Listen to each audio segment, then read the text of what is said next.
മുസ്ലിം സമുദായത്തിൻ്റെ പൊതുവായ വിഷയങ്ങളിലോ മതപരമായ കാര്യങ്ങളിലോ സാമുദായികമായ കാര്യങ്ങളിലൊക്കെ സമസ്ത കേരള ജംഇയ്യത്തുൽ ഉലമ എന്തെങ്കിലും തീരുമാനമെടുക്കുകയും പറയുകയും പ്രഖ്യാപിക്കുകയും ചെയ്യുന്നു. അതൊക്കെ ഇവിടെ പത്രമാധ്യമങ്ങൾ വലിയ പ്രാധാന്യത്തോടുകൂടി ജനങ്ങളെ അറിയിക്കുന്നു. ജനങ്ങൾ സമസ്ത അങ്ങനെ പറയുന്നു, സമസ്ത ഇങ്ങനെ തീരുമാനമെടുത്തു, സമസ്ത ഇത്തരത്തിലുള്ളൊരു നീക്കം ആരംഭിച്ചു എന്നൊക്കെ വളരെ ആത്മവിശ്വാസത്തോടുകൂടി ആവേശത്തോടുകൂടി സമസ്തയുടെ ആഹ്വാനങ്ങളെയും ഉപദേശങ്ങളെയും ഒക്കെ സ്വീകരിക്കുന്നു. ഇത് കാണുമ്പോൾ സ്വാഭാവികമായിട്ടും സമസ്ത കേരള ജംഇയ്യത്തുൽ ഉലമയുടെ ആദർശപരമായും സംഘടനാപരമായും പല രീതികളായി സമസ്ത അങ്ങനെ അത്ര ഉഷാറായിട്ട് വളർന്നു വരണ്ട എന്നാഗ്രഹിക്കുന്ന ആളുകളുണ്ട്.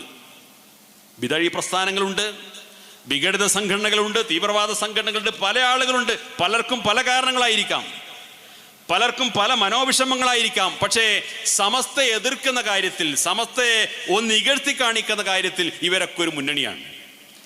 കർട്ടന്റെ പിന്നിൽ ഇവരുടെ അന്തർധാര വളരെ സജീവമാണ്. പ്രത്യക്ഷത്തിൽ അവരൊക്കെ വ്യത്യസ്ത ആശയക്കാരായിരിക്കും, പ്രത്യക്ഷത്തിൽ അവരൊക്കെ വൈരുദ്ധ്യമായ നിലപാടുകാരായിരിക്കും. പക്ഷെ സമസ്തയെ എതിർക്കുക, സമസ്തയെ മോശമായി ചിത്രീകരിക്കുക, സമസ്തയെ ഒന്ന് ഇകഴ്ത്തുക, സമസ്തയെ പൊതുജന മധ്യത്തിൽ ഒന്ന് മോശപ്പെട്ട പ്രതിച്ഛായയിലേക്ക് ഉണ്ടാവുക, ഈ കാര്യത്തിൽ ഇവരെല്ലാം ഒറ്റക്കെട്ടാണ്.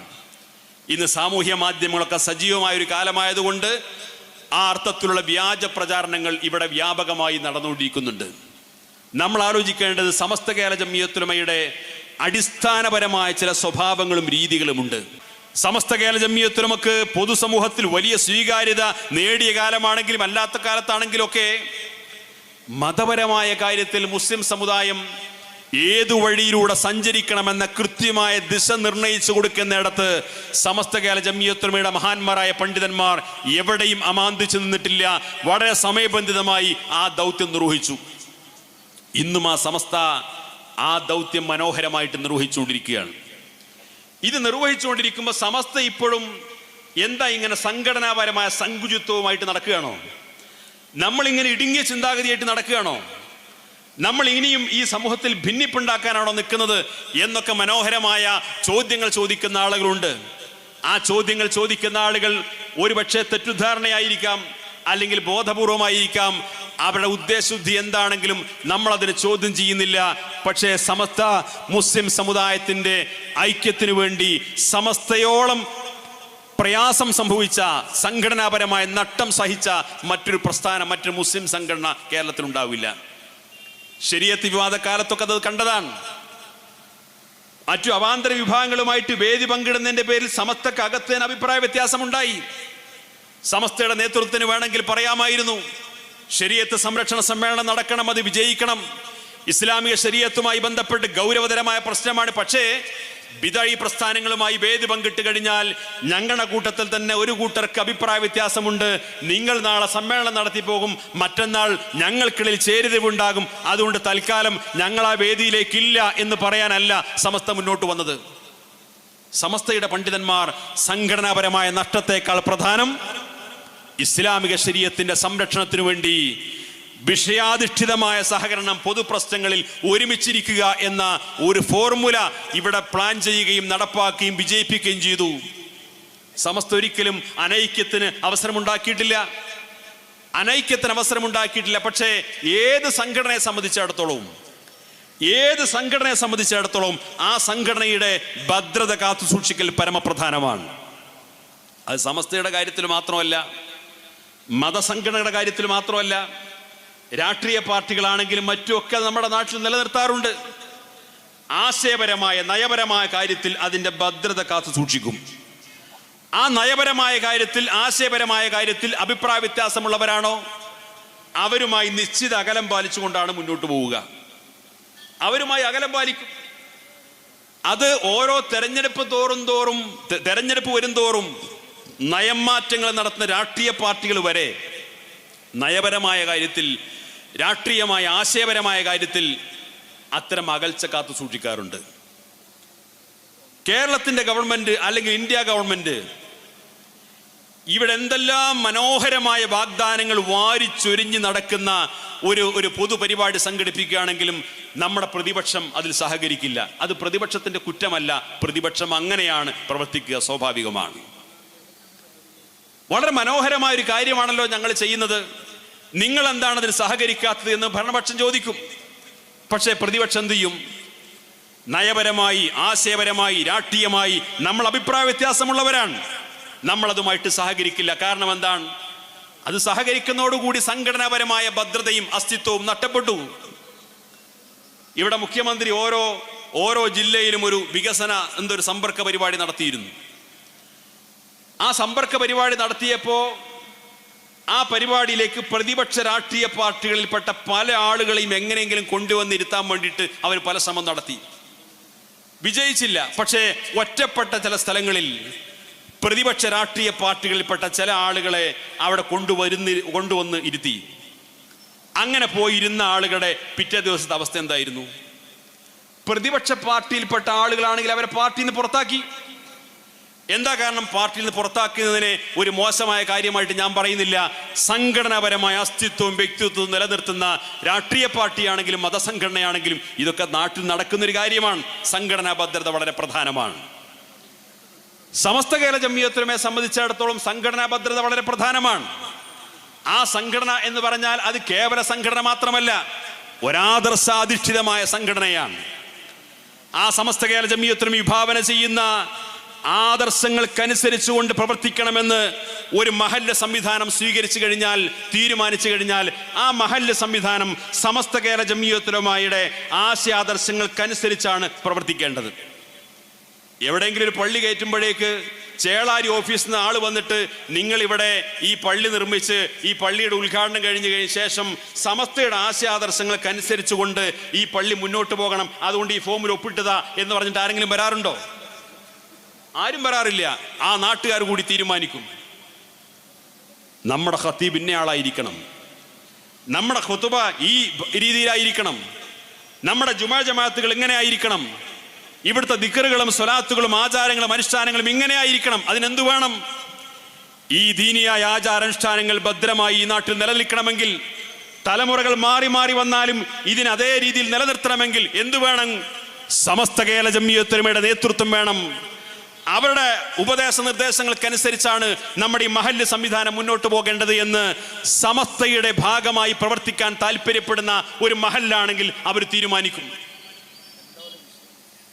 ആ മഹല്ലിൽ അങ്ങനെ പ്രവർത്തിക്കുന്ന ഒരു മഹല്ല് സംവിധാനമാണെങ്കിൽ, ഏതായാലും നരേന്ദ്രമോദി ഭരിച്ചുകൊണ്ടിരിക്കുകയാണ്, വഖഫ് ഭേദഗതി ബില്ലൊക്കെ വന്നുകൊണ്ടിരിക്കുകയാണ്, വഖഫ് ഭൂമിയൊക്കെ അതാ അടിച്ചു മാറ്റാൻ വേണ്ടി പോവുകയാണ്, പൗരത്വ ഭേദ നിയമം പാസ്സാക്കപ്പെട്ടിരിക്കുകയാണ്. നമ്മുടെ ഭാവി എന്താണെന്നും പറയാൻ പറ്റില്ല. അതുകൊണ്ട് നമ്മുടെ മഹല്ലിൽ ഇനിയിപ്പോൾ മുജാഹിദുകാരൊക്കെ വന്ന് അവരൊക്കെ പള്ളി കയറ്റിയിട്ട് അവരെ കുത്തുപോകും തൽക്കാലം നടക്കൂല. അതുകൊണ്ട് അടുത്ത വെള്ളിയാഴ്ച മുജാഹിദ് കുത്തുപോകട്ടെ, തൊട്ടടുത്ത വെള്ളിയാഴ്ച ജമാഅത്തുകാരും കുത്തുപോകട്ടെ, എല്ലാവരും ഒത്തൊരുമിച്ച് പോകേണ്ട കാലല്ലേ ഇത് എന്ന് പറഞ്ഞു കഴിഞ്ഞാൽ ആ മഹല്ലിന് ഭദ്രമായ മഹല്ല് സംവിധാനം എന്ന് പറയാൻ പറ്റുമോ? സമസ്ത കേരള ജംഇയ്യത്തുൽ ഉലമ എന്ന് മാത്രമല്ല, ഏത് സംഘടനാ സംവിധാനമാണെങ്കിലും ഒരാദർശബോധത്തിന്റെ അടിസ്ഥാനത്തിൽ ഉണ്ടാക്കിയിട്ടുള്ള മഹല്ലാണെങ്കിലും മദ്രസയാണെങ്കിലും അറബി കോളേജ് ആണെങ്കിലും ദീനീ സ്ഥാപനമാണെങ്കിലും ഒക്കെ അത് ഏത് സംഘടനാ സംവിധാനത്തിന്റെ അടിസ്ഥാനത്തിൽ സ്ഥാപിച്ചതാണോ അതേ വഴിയിലൂടെ തന്നെയാണത് മുന്നോട്ട് കൊണ്ടുപോകേണ്ടത്. അതേ വഴിയിലൂടെ അല്ലാതെ വ്യതിചലിപ്പിക്കാൻ ശ്രമിക്കുന്നുണ്ടെങ്കിൽ അതിൻ്റെ സ്ഥാപിത നേതാക്കളോട് ചെയ്യുന്ന ഏറ്റവും വലിയ വെല്ലുവിളിയാണ് നാളെ പരലോകത്ത് അതിന് മറുപടി പറയേണ്ടി വരും. അത് നിസ്സാരമായ കാര്യമല്ല. എവിടെയെങ്കിലും തട്ടിപ്പറിച്ച് നടക്കുന്ന കാര്യത്തെക്കുറിച്ചല്ല ഞാൻ പറഞ്ഞത്, എവിടെയെങ്കിലും തട്ടിപ്പും വെട്ടിപ്പും നടക്കുന്നതിനെ കുറിച്ചല്ല പറഞ്ഞത്. മഹാന്മാരായ സാത്വികരായ പണ്ഡിതന്മാർ, ഉലമാക്കൾ, ഉമറാക്കൾ നമ്മുടെ മഹല്ല് സംവിധാനം ഇങ്ങനെയാവണം, നമ്മുടെ മദ്രസ ഇങ്ങനെയാവണം, നമ്മുടെ കോളേജ് ഇങ്ങനെയാവണം, നമ്മുടെ ദർസ് ഇങ്ങനെയാവണം എന്ന് പതിറ്റാണ്ടുകൾക്ക് മുമ്പ് ദീർഘമായി ആലോചിച്ചുറപ്പിച്ച് ഇനിയുള്ള തലമുറകൾ മാറി മാറി വന്നാലും അന്ത്യനാൾ വരെ നമ്മുടെ ഈ സംവിധാനം ഇങ്ങനെ നിലനിൽക്കണമെന്ന് ആഗ്രഹിച്ചുകൊണ്ട് പ്രാർത്ഥിച്ചുകൊണ്ട് ആ നിയത്തോടുകൂടി തുടക്കം കുറിച്ച സംവിധാനങ്ങളാണെങ്കിൽ അത് ഖിയാമത്ത് നാൾ വരെ നിലനിർത്തുക എന്നുള്ളത് നമ്മുടെ സംഘടനാപരമായ ബാധ്യത മാത്രമല്ല, ദീനിയായ ബാധ്യതയാണ്. ആ ബാധ്യതയെ വഴിതെറ്റിപ്പിക്കാൻ ആര് ശ്രമിച്ചാലും അഭിമാനബോധമുള്ള സമസ്തയുടെ പ്രവർത്തകർക്ക് അത് കയ്യും കെട്ടി നോക്കി നിൽക്കാൻ കഴിയില്ല എന്ന് ആർജവത്തോടുകൂടി വിളിച്ചു പറയാൻ നമുക്ക് കഴിയണം. വൈകാരികമായ ഇടപെടലുകളല്ല ഞാൻ ഈ പറയുന്നത്, വൈകാരികമായ ഇടപെടലുകളല്ല. അനാവശ്യമായ ഭിന്നിപ്പും ചേരിതിരിവും അനൈക്യ ശ്രമങ്ങളും ഉണ്ടാക്കാൻ ആര് ശ്രമിച്ചാലും നമ്മൾ വിട്ടു നിൽക്കണം. കാരണം നമ്മൾ കാരണത്താൽ ഒരു ഭിന്നിപ്പുണ്ടാവരുത്, നമ്മൾ കാരണത്താൽ ഒരു അനൈക്യമുണ്ടാവരുത്. ഏതെങ്കിലും ആളുകൾ വന്നിട്ട് ഇവിടെ ഈ നാട്ടിൽ ഭിന്നിപ്പുണ്ടാക്കാൻ ശ്രമിക്കുന്നു എന്ന് തോന്നിക്കഴിഞ്ഞാൽ അവരുടെ ഉദ്ദേശം ഭിന്നിപ്പിക്കലാണ്, അവരുടെ ഉദ്ദേശം നമ്മളെ തമ്മിലടിപ്പിക്കലാണ് എന്ന് തിരിച്ചു കഴിഞ്ഞാൽ ഉടനെ നമ്മൾ പിൻവാങ്ങണം. എന്തിനു വേണ്ടിയിട്ട്? അത് പരാജയം സമ്മതിക്കലല്ല. നമ്മൾ കാരണം ഒരു ഭിന്നിപ്പിന്, നമ്മൾ കാരണം ഒരു ചേരുതെരുവിന്, നമ്മൾ കാരണം ഒരു അനൈക്യത്തിന്, നമ്മൾ കാരണം ഈ സമൂഹത്തിൽ പുതിയൊരു ചിത്രതക്ക് വഴിവെക്കാൻ പാടില്ല. 1989 കഥ പറഞ്ഞുകൊണ്ടൊക്കെ ഇപ്പോൾ അത് സംഭവിച്ചുകൊണ്ടിരിക്കുന്നു എന്ന് പറഞ്ഞുകൊണ്ട് 89 ആവർത്തിപ്പിക്കാൻ വേണ്ടി പല ആളുകളും ആസൂത്രിതമായ ആലോചന നടക്കുന്നുണ്ട്. ആര് ശ്രമിച്ചാലും 89 ആവർത്തിപ്പിക്കാൻ നമ്മൾ സമ്മതിക്കില്ല എന്ന് നമുക്ക് പറയാൻ കഴിയണം. ഈ സമുദായം ഒറ്റക്കെട്ടായി മുന്നോട്ട് പോകണം. ഈ സമുദായം അഭിമാനത്തോടുകൂടി മുന്നോട്ട് പോകണം.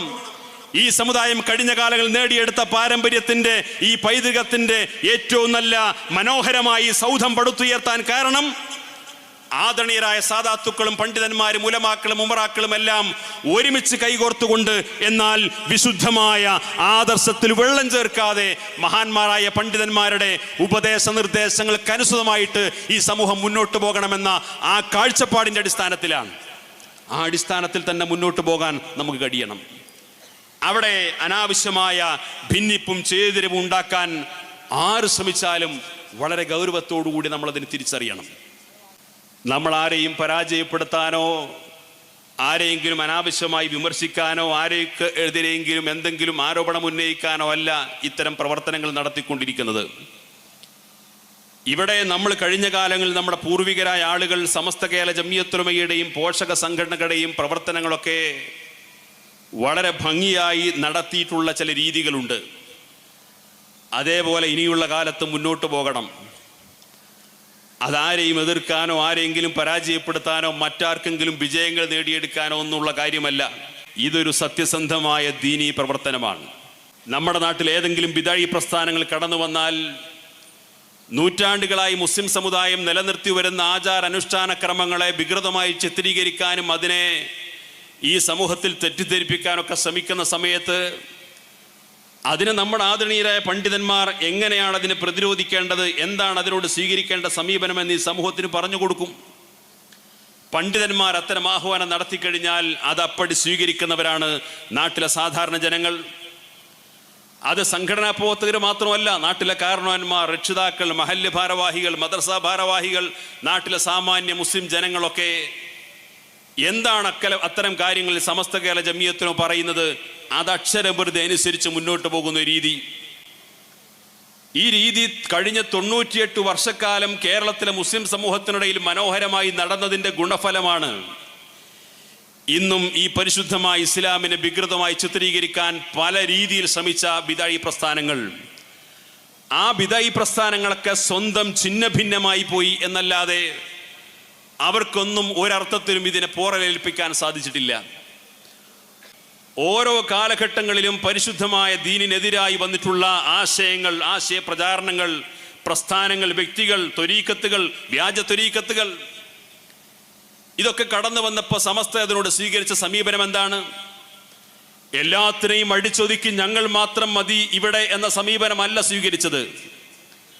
ദീനിന്റെ പ്രമാണങ്ങൾക്ക് വിധേയമായി പ്രവർത്തിക്കുന്നവരാണെങ്കിൽ അതിനെ പിന്തുണക്കാനും പ്രോത്സാഹിപ്പിക്കാനും നമ്മുടെ പണ്ഡിതന്മാർ മുന്നോട്ട് വന്നു. നേരെ മറിച്ച് ദീനിന്റെ പ്രമാണങ്ങൾക്ക് വിരുദ്ധമായ രീതിയാണെങ്കിൽ ഈ സമുദായത്തെ വഴിപിടപ്പിക്കാനും അവരെ വിശ്വാസത്തിൽ നിന്ന് വ്യതിചലിപ്പിക്കാനുമുള്ള ശ്രമങ്ങളാണ് നടത്തുമെങ്കിൽ അത് തെറ്റാണെന്ന് ആർജവത്തോടുകൂടി വിളിച്ചു പറയാൻ സമസ്ത കേരള ജംഇയ്യത്തിൽ മുന്നോട്ട് വന്നു. ഈ ധൈര്യവും തൻ്റെ ഇടവും കഴിഞ്ഞ 98 വർഷക്കാലം സമസ്ത കേരള ജംഇയ്യത്തുലമ ഇവിടെ ഭംഗിയായി സമയബന്ധിതമായിട്ട് നിർവഹിച്ചതിൻ്റെ ഗുണഫലമാണ് ഇന്നും കേരളത്തിലെ മഹാഭൂരിപക്ഷം വരുന്ന മുസ്ലിങ്ങൾക്കിടയിൽ ദീനുമായി ബന്ധപ്പെട്ടൊരു വിഷയം വന്നാൽ അക്കാര്യത്തിൽ സമസ്ത കേരള ജംഇയ്യത്തുലമ എന്തു പറയുന്നു എന്ന് കാതോർക്കുന്നത്. കേരള നദ്വത്തുൽ മുജാഹിദീൻ ഇറക്കിയൊരു ഫത്വ ഇവിടെ എവിടെയെങ്കിലും ചർച്ച ചെയ്യപ്പെടുന്നത് നിങ്ങൾ കേട്ടിട്ടുണ്ടോ?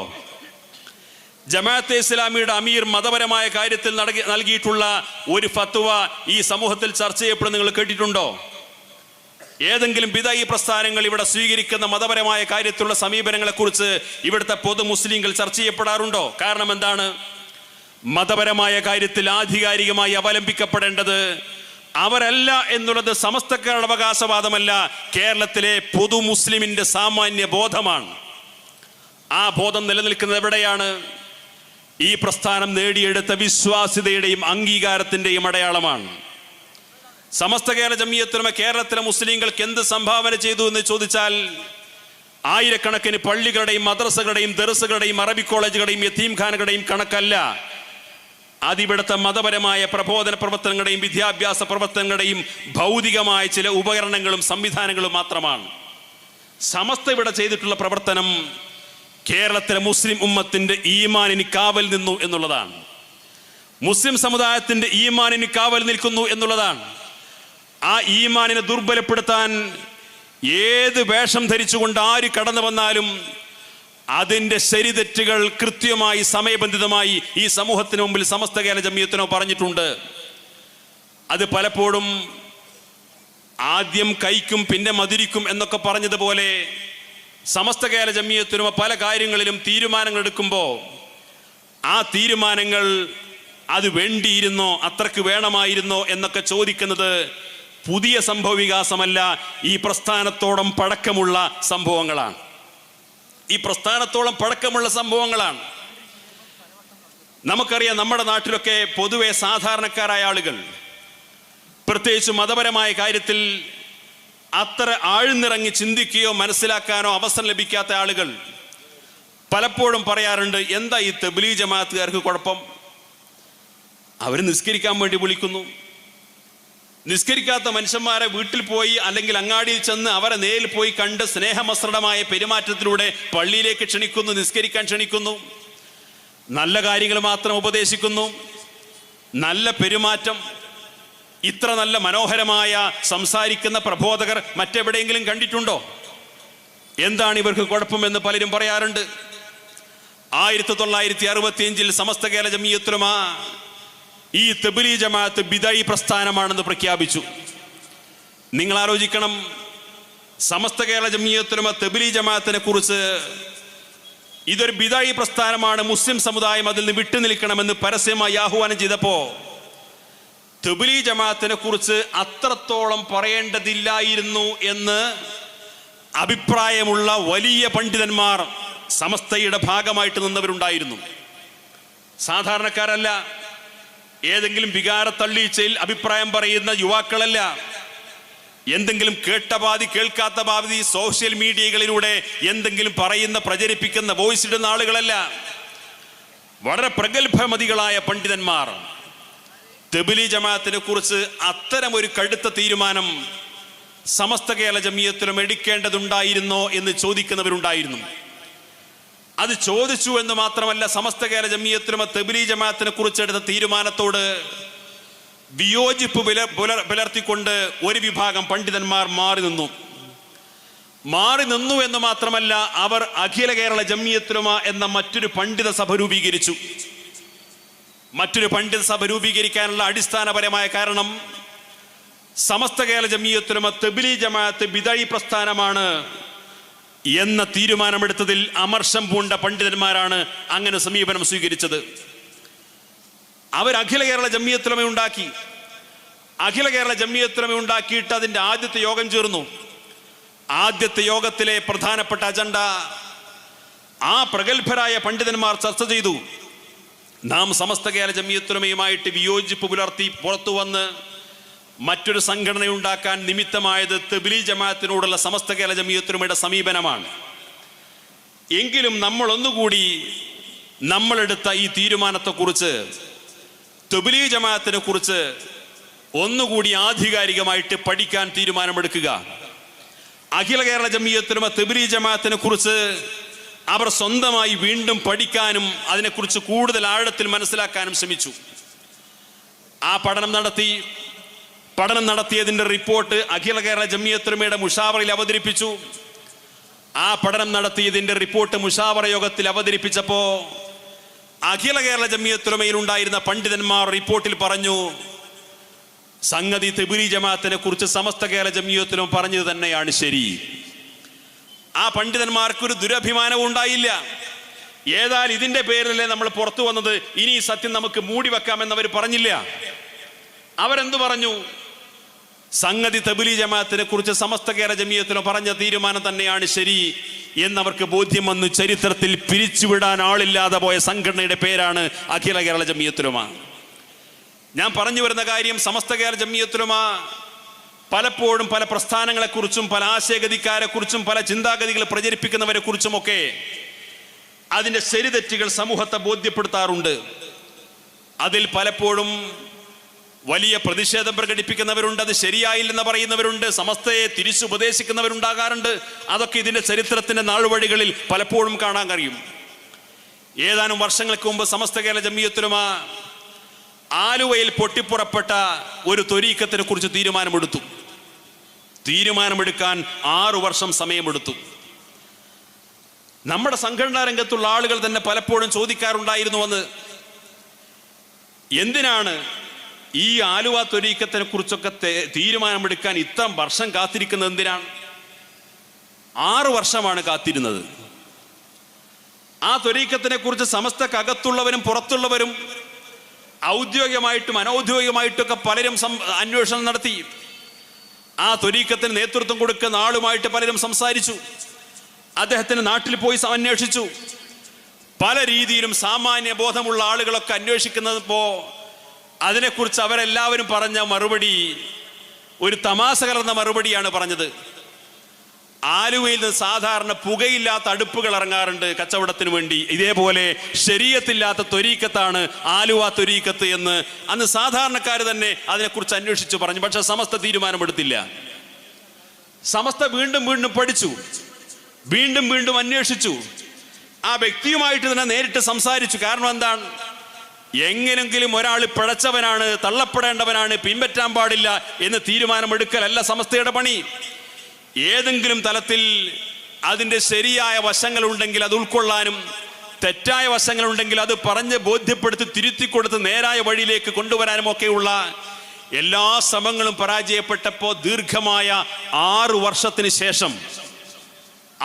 വർഷത്തിന് ശേഷം സമസ്ത കേരള ജമിയത്തുലുമ അത് സംബന്ധമായ ഖണ്ഡിതമായ തീരുമാനം പ്രഖ്യാപിച്ചു.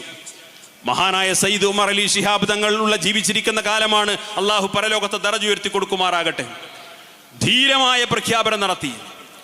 ആ ത്വരീഖത്തിനെ കുറിച്ച് സമസ്ത കേരള ജമിയത്തുലുമ ഒരു തീരുമാനമെടുത്ത് പ്രഖ്യാപിച്ചിരിക്കുന്നു. സമസ്ത ഈ ത്വരീഖത്തിനെ കുറിച്ച് എടുത്ത തീരുമാനത്തിന്റെ കൂടെയാണ് ഇനി നാം നിൽക്കേണ്ടതെന്ന് സുന്നി ബഹുജനങ്ങളോട്, സമസ്തയുടെ അനുയായികളോട് മഹാനായ തങ്ങളും ആഹ്വാനം ചെയ്തു, സമസ്തയും ആഹ്വാനം ചെയ്തു. നിങ്ങൾ ആലോചിക്കണം, നമ്മുടെ പ്രമുഖമായിട്ടുള്ള പല സ്ഥാപനങ്ങളിൽ പഠിക്കുന്ന വിദ്യാർത്ഥികൾ, അവിടെ പഠിപ്പിക്കുന്ന ഉസ്താദുമാർ ഈ ത്വരീഖത്തിന്റെ ആശയഗതിയിൽ ആകൃഷ്ടരായവരായിരുന്നു. ആ ത്വരീഖത്തിലേക്ക് കൊണ്ടുപോയ പല ഉസ്താദുമാരുണ്ടായിരുന്നു, ശിഷ്യന്മാരെ കൊണ്ടുപോയ ഉസ്താദുമാരുണ്ടായിരുന്നു. ആ ശിഷ്യന്മാരൊക്കെ പറഞ്ഞത്, ഞങ്ങൾക്ക് ആലുവ സുൽത്താനെ കുറിച്ച് കൂടുതൽ പരിചയമില്ല, ഞങ്ങൾക്ക് അദ്ദേഹത്തെ കുറിച്ച് അറിയില്ല, പക്ഷേ ഞങ്ങളെ പഠിപ്പിച്ച ഉസ്താദ്, ഞങ്ങൾ 5 വർഷം പഠിപ്പിച്ച ഉസ്താദ്, 10 വർഷം പഠിപ്പിച്ച ഉസ്താദ്, ഞങ്ങളുടെ ജീവിതത്തെ മാറ്റിമറിച്ച ഉസ്താദ്, ഞങ്ങളുടെ ജീവിതത്തെ ഇത്രയധികം സ്വാധീനിച്ച ഉസ്താദ്, ഞങ്ങളുടെ ജീവിതത്തിൽ ഇന്ന് വരെ ആ ഉസ്താദിന്റെ ജീവിതത്തിൽ വ്യക്തിവിശുദ്ധിയിൽ ഞങ്ങൾക്ക് സംശയം തോന്നാവുന്ന ഒരു സംഭവം പോലും ഞങ്ങൾക്കുണ്ടായിട്ടില്ല. ആ ഉസ്താദ് പോലും ത്വരീഖത്തിൽ ചേർന്നിട്ടുണ്ട്. ഞങ്ങൾക്ക് അത്രയും വിശ്വാസമാണ് ഞങ്ങളുടെ ഉസ്താദിനെ.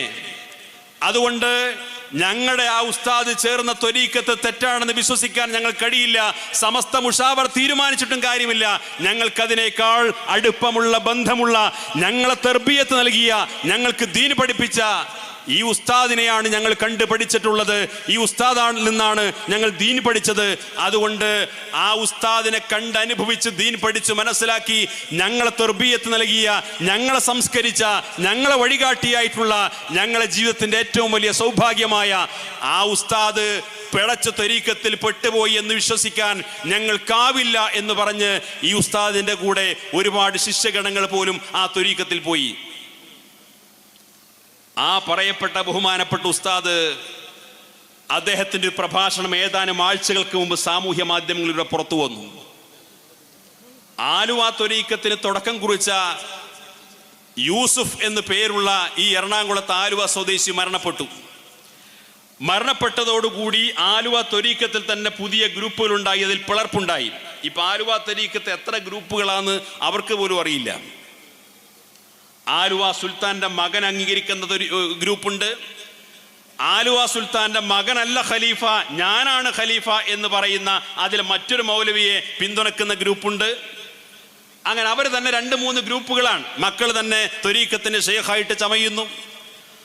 ആലുവ സുൽത്താന്റെ ഈ യൂസുഫ് സുൽത്താന്റെ മരണം വരെ ദീനുമായോ ദീനീ പ്രവർത്തനങ്ങളുമായോ ത്വരീഖത്തുമായോ ഒന്നും ബന്ധമില്ലാതെ ഒരു സാധാരണക്കാരനായി ഞാൻ ഇതുപോലെ ഒരു പൊതുവേദിയിൽ അതിനെക്കുറിച്ച് കൃത്യമായി പറയുന്നില്ല, പക്ഷേ ഒരു ത്വരീഖത്തിന് അവലംബിക്കാൻ മുൻനിർത്താൻ പോലും കഴിയുന്ന ആളല്ല എന്ന് എല്ലാവർക്കും ബോധ്യമാകുന്ന ആ മകൻ ഇപ്പോൾ ആ ത്വരീഖത്തിന്റെ ഒരു പ്രധാനപ്പെട്ട ഷെയ്ഖാണ്. ആ മകനെ കുറിച്ച് ഞാൻ നേരത്തെ സൂചിപ്പിച്ച ഉസ്താദ് പ്രസംഗിച്ചപ്പോൾ പറയുന്നുണ്ട്, ഈ മകന്റെ പേര് പറഞ്ഞുകൊണ്ട് ആ പേരിന്റെ കൂടെ ഈ പ്രഗത്ഭനായ ഉസ്താദ് പറയുന്ന പ്രയോഗം സ്വല്ലല്ലാഹു അലൈഹി വസല്ലം എന്നാണ്. നിങ്ങൾ ആലോചിക്കണം, ഞാനിത് വെറുതെ ഒരു ആലങ്കാരികമായ ഭാഷക്കോ നിങ്ങളിൽ കൗതുകം ജനിപ്പിക്കാനോ പറയുന്നതല്ല. യൂസുഫ് സുൽത്താൻ ജീവിച്ചിരിക്കുന്ന കാലത്ത് യൂസുഫ് സുൽത്താന്റെ പേര് പറയുമ്പോൾ ഇവരാരും സ്വല്ലല്ലാഹു അലൈഹി വസല്ലം എന്ന് പറഞ്ഞിട്ടില്ല. ആദം നബി അലൈഹിസ്സലാം മുതൽ ഈസ നബി അലൈഹിസ്സലാം വരെയുള്ള പ്രവാചകന്മാരെ കുറിച്ച് പറയുമ്പോൾ ആരും സ്വല്ലല്ലാഹു അലൈഹി വസല്ലം പറയാറില്ല, അലൈഹിസ്സലാം എന്നാണ് പറയാറുള്ളത്.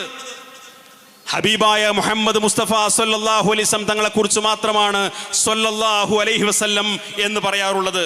എന്നാൽ ഞാൻ നേരത്തെ പറയപ്പെട്ട ഉസ്താദ് കഴിഞ്ഞ ദിവസം ഈ യൂസുഫ് സുൽത്താന്റെ മകനെ കുറിച്ച് പരാമർശിക്കുമ്പോൾ മകന്റെ പേരിന്റെ കൂടെ സ്വല്ലല്ലാഹു അലൈഹി വസല്ലം എന്ന് പറയുന്നു. ഏത് ഉസ്താദ്? ഞങ്ങളെ വഴി കാണിച്ചു, ഞങ്ങൾക്ക് തർബിയത്ത് നൽകി, ഞങ്ങളെ ഒരിക്കലും വഴിതെറ്റിക്കില്ല, ഞങ്ങൾക്ക് അവലംബമാണ്, അത്താണിയാണ് എന്ന് ശിഷ്യന്മാർ പറഞ്ഞു വെച്ച ഉസ്താദ്. ആ വിഭാഗം എത്തിപ്പെട്ടത് അപകടകരമായ അവസ്ഥയിലാണ്. അതൊരിക്കലും ശരീഅത്തിന് അനുസൃതമായ ത്വരീഖത്തല്ല, അതിനെ പിൻപറ്റാൻ പാടില്ല. സമസ്ത കേരള ജംഇയ്യത്തുൽ ഉലമ അതിനെ തള്ളിക്കളയുന്നു എന്ന് ഈ സമൂഹത്തോട് പ്രഖ്യാപിച്ചപ്പോൾ പലരും സംശയം ജനിച്ചു. അപ്പൊ അന്ന് സമസ്ത കേരള ജംഇയ്യത്തുൽ ഉലമ ഇത്തരം ഒരു തീരുമാനമെടുത്തപ്പോ ആ തീരുമാനം അതിനെ ചോദ്യം ചെയ്യാൻ, അതിനെ മോശമായി ചിത്രീകരിക്കാൻ, അതിന്റെ പേര് പറഞ്ഞ് ഉസ്താദുമാർക്ക് വിവരമില്ലെന്ന് പറയാൻ, ഉസ്താദുമാരെ അപഹസിക്കാൻ, സമസ്ത മുഷാവറയെ മോശമായി ചിത്രീകരിക്കാൻ ഒരുപാട് ആളുകൾ രംഗത്ത് വന്നിരുന്നു. അതൊക്കെ സഹിച്ചും ക്ഷമിച്ചും ഇന്നല്ലെങ്കിൽ നാളെ അതിൻ്റെ പിറകെ പോയവർക്കൊക്കെ അതിനെക്കുറിച്ച് ബോധമുണ്ടാകും എന്ന ആത്മവിശ്വാസത്തോടു കൂടി നമ്മുടെ ഉസ്താദുമാർ ക്ഷമിച്ചും സഹിച്ചും എന്താണ് ഇത്തരം കാര്യങ്ങൾ സമസ്ത അതിനെക്കുറിച്ച് എതിർക്കാനുള്ള കാരണം എന്ന് കൃത്യമായി സമൂഹത്തിന് മുമ്പിൽ വിശദീകരിച്ച് ആ അധ്യായം അവിടെ അവസാനിച്ചു. ബാക്കി പിൽക്കാലത്ത് ഇന്ന് നമ്മൾ കണ്ടുകൊണ്ടിരിക്കുകയാണ്. നിങ്ങൾ ആലോചിച്ച് നോക്കൂ, സമസ്ത കേരള ജംഇയ്യത്തുൽ ഉലമ ഇക്കാലം അത്രയും മുസ്ലിം സമൂഹത്തോട് നിങ്ങൾ ഈ വഴി സ്വീകരിക്കരുത്, ഈ പ്രസ്ഥാനത്തെ പിൻപറ്റാൻ പാടില്ല, ആ ആശയത്തെ പിൻപറ്റാൻ പാടില്ല എന്ന് പറഞ്ഞ ഏത് പ്രസ്ഥാനങ്ങളുണ്ടെങ്കിലും അതിൻ്റെ എല്ലാം ചരിത്രം പരിശോധിക്കുമ്പോൾ പിൽക്കാല ചരിത്രത്തിൽ ഇത് കാണാൻ സാധിക്കും. ശുദ്ധമായ തൗഹീദ് പ്രചരിപ്പിക്കാൻ വന്ന മുജാഹിദ് പ്രസ്ഥാനം ഇന്ന് എത്ര കക്ഷികളാണ്, എത്രയോ വിഭാഗമായിട്ട് മാറി. അവർക്കിടയിൽ തന്നെ ഒരു കാലത്ത് മഹാന്മാരായ സുന്നത്ത് ജമാഅത്തിന്റെ പണ്ഡിതന്മാർക്കെതിരെ ശിർക്കും കുഫറും ആരോപിച്ചുകൊണ്ട് വ്യാപകമായി സമൂഹത്തിനിടയിൽ തെറ്റിദ്ധാരണ നടത്താൻ ഇറങ്ങിത്തിരിച്ച മുജാഹിദ് പ്രസ്ഥാനം പിളർന്ന് 5-8 ഗ്രൂപ്പുകളായി മാറിയപ്പോൾ ആ പ്രസ്ഥാനങ്ങൾ തമ്മിലുള്ള ബന്ധം ഇന്ന് എന്താണ്? അവർ തന്നെ പരസ്പരം ശിർക്കും കുഫറും ആരോപിക്കുന്ന അവസ്ഥയിലേക്ക് കേരളത്തിലെ ഈ മുജാഹിദ് പ്രസ്ഥാനം അധപ്പതിച്ചു പോയി. ജമാഅത്തെ ഇസ്ലാമിയുടെ പ്രചരിപ്പിച്ചപ്പോ അവരെ തുടക്കകാലത്ത് പ്രചരിപ്പിച്ച ആശയങ്ങൾ അവർക്കിന്ന് പറയാൻ കഴിയുന്നില്ലെന്ന് മാത്രമല്ല, അടിസ്ഥാനപരമായ കാര്യങ്ങൾ, നയം മാറ്റങ്ങൾ അവർക്ക് സംഭവിച്ചു. കാലാനുസൃതമായി പിടിച്ചു നിൽക്കാൻ ആവശ്യമായിട്ടുള്ള സംവിധാനങ്ങളിലേക്ക് അവർ മാറിപ്പോയി.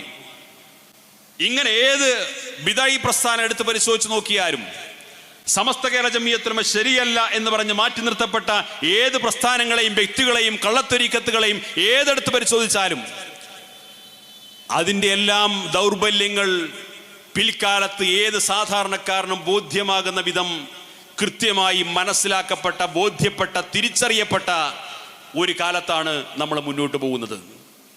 അതുകൊണ്ട് തന്നെ സമസ്ത കേരള ജംഇയ്യത്തുൽ ഉലമയെ സംബന്ധിച്ചിടത്തോളം സമസ്തക്ക് അതിൻ്റെതായിട്ടുള്ള അംഗീകാരവും സ്വീകാര്യതയും ഒക്കെ ഉണ്ട്.